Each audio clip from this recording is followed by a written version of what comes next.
Hello, Bangla HTML video টিউটোরিয়ালের নবম অধ্যায়ে আমরা আছি, আর আপনাদের সাথে আছি আমি আতিকুর রহমান। আমরা এই অধ্যায়ে দেখব একটি ওয়েব পেজের ভিতরে অন্য একটি ওয়েবসাইটকে কিভাবে দেখা যায়। এজন্য আমরা প্রথমে একটি নোটপ্যাড নিয়ে নিচ্ছি। আসলে একটি ওয়েব পেজের ভিতরে অন্য একটি ওয়েব পেজ দেখার যে কোডটি, সেই কোডটির নাম হচ্ছে আইফ্রেম।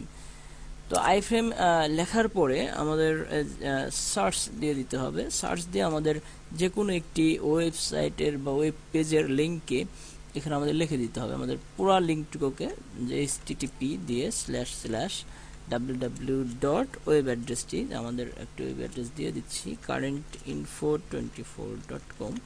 এটি দিয়ে যদি আমরা আইফ্রেমটিকে ক্লোজ করে দিই, দেন যদি আমরা এটিকে সেভ দেই, আমরা আইফ্রেম নামে এটিকে সেভ দিচ্ছি .html, ডেস্কটপে সেভ দিচ্ছি।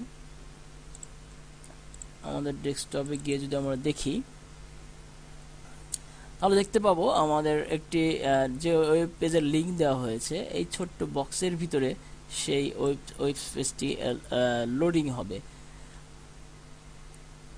তো এই ছোট্ট বক্সের ভিতরে আসলে একটি ওয়েবসাইট দেখা অনেক কষ্টকর। আমরা দেখতে পাচ্ছি ওয়েব পেজটি লোডিং হয়েছে, বাট অনেক ছোট। এই ছোট্ট পেজের ভিতরে দেখা সম্ভব না। এজন্য আমাদের ওয়াইড এবং হাইট এর ভিতরে ফিক্সড করে দিতে হবে। আমরা এটির ওয়াইড WIDTH যদি 100% দিয়ে দিই এবং হাইটটিকেও যদি আমরা 100% দিয়ে দিই, তাহলে সম্পূর্ণ পেজে এই আমাদের ওয়েব পেজটি পাবলিশড হবে বা দেখাবে।